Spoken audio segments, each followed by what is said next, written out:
Well, hello everybody out there in the internet land. Welcome back to my channel. This is the next batch of Camillus pocket knives. A couple of pocket knives here, obviously. You got the Stockman here.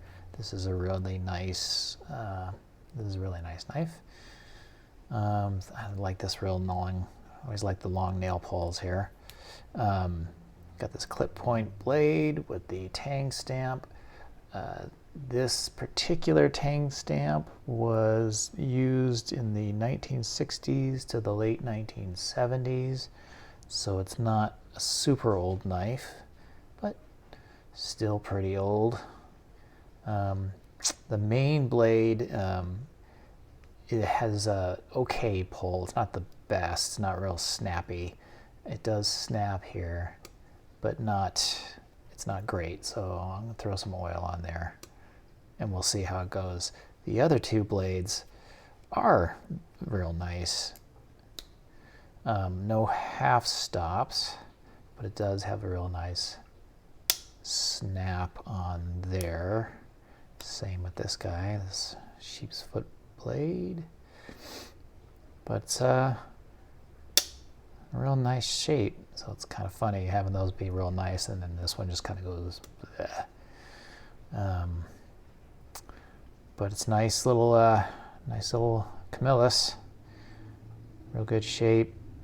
No cracks or anything, no separation there, real flat brass liners. Got the ever-present masking tape glue. And got the pins and everything, so yeah, that's a real nice one.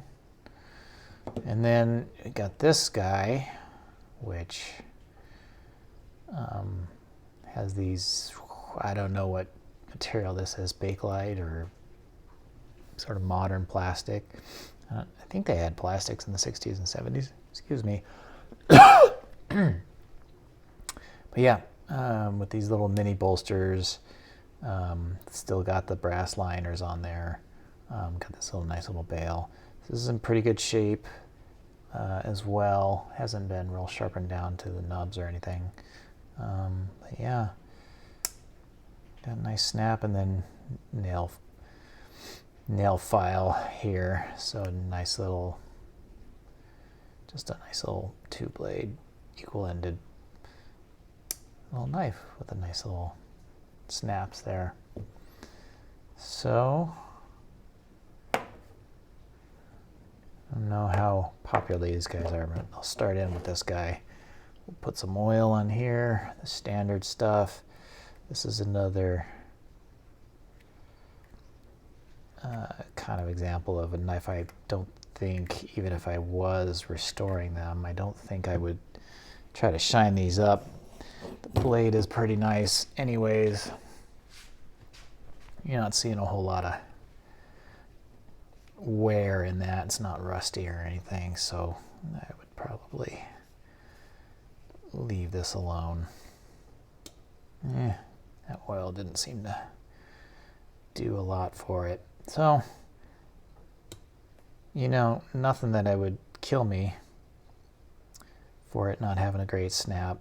Works just fine. Just doesn't have that real nice sound. Doesn't have the greatest acoustics, but still works real nice. Still in really good shape.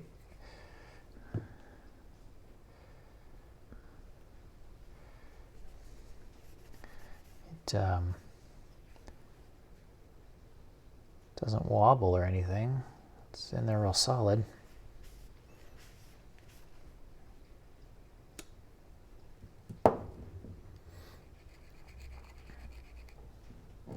I'm gonna, let's see, okay, do that. Try to let it soak in there for that. That glue comes up pretty easy with the oil, just a matter of letting it soak for a little bit. It's a rainy day here in Southern California, which is nice. It's fun when it rains out here.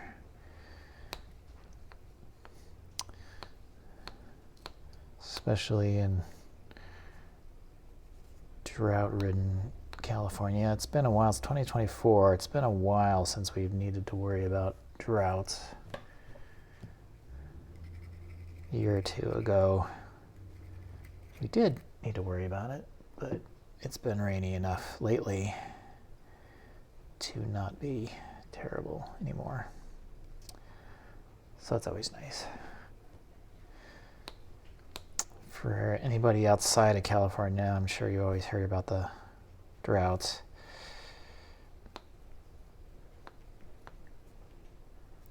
Or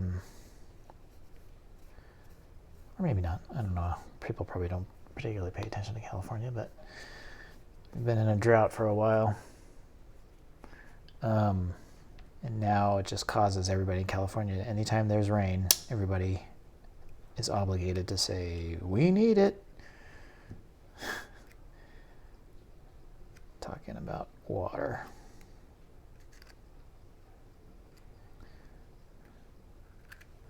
But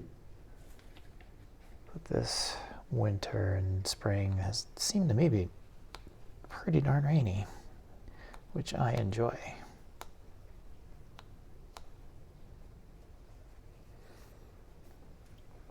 And my wallet enjoys it as well because I don't have to. I have a lawn. I live fortunate enough to have a house with a lawn,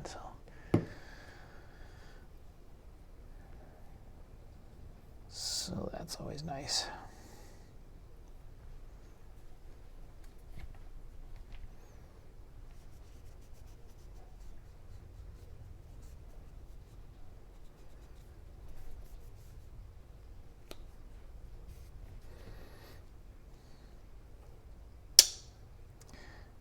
Love that sound. I already did this one, right?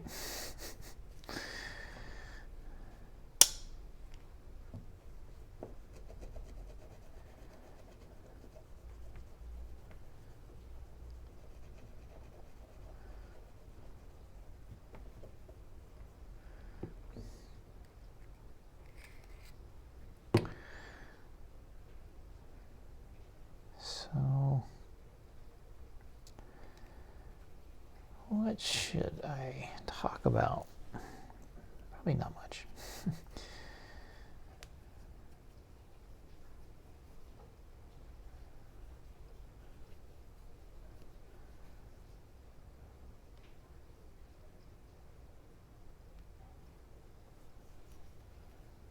Let's see.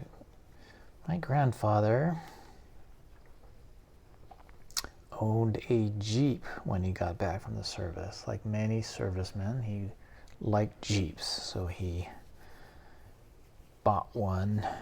I don't know how, where, used, new, or what, but he had a Jeep Willys, and sometimes he would take my father, and they would go out and visit sand dunes near where they lived, and they would take the Jeep out on the sand dunes and then fish off the beach. And my father would tell me a story about how he would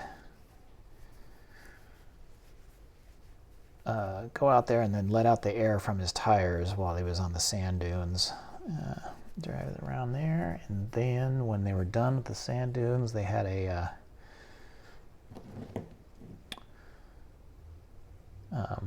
some sort of a device or tube or something like that where he would hook it up to the engine, to one of the pistons, and start up the Jeep, start up the engine, and that piston would fill the tires back up with air, and then they would go back out on the street. I always thought that was kind of a neat thing that existed back in the day. I don't think I don't know, but I don't think anything like that exists today. Engines are so complex and covered, and the pistons are buried and stuff like that, so not sure if you could do that or not. Back in the day, you just had the spark plug connector to the piston,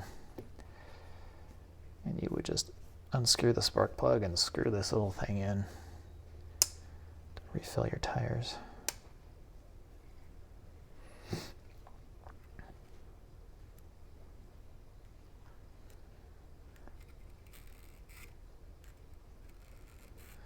my dad would talk about how, or I mean, he wouldn't talk about it. I would have to ask him, but whenever I asked him, yeah, he would be sitting around really bored while my grandfather refilled all the tires. My grandfather, being rather serious, did not like my dad screwing around, so he had to sit there and be very serious as well. So there's a grandfather story.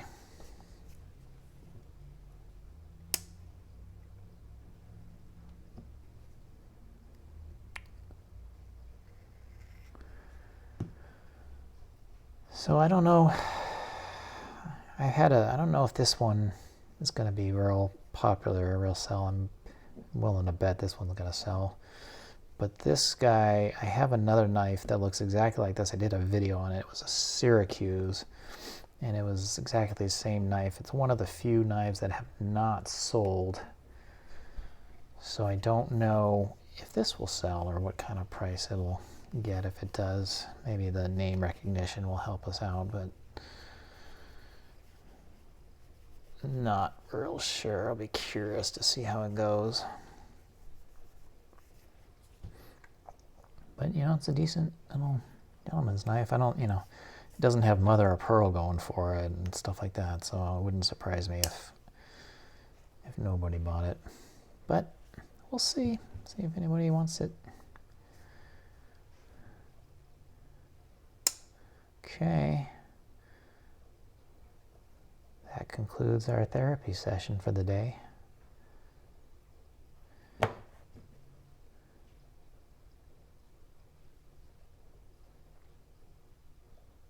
Another nice couple of vintage mid-century knives, pocket knives from my grandfather.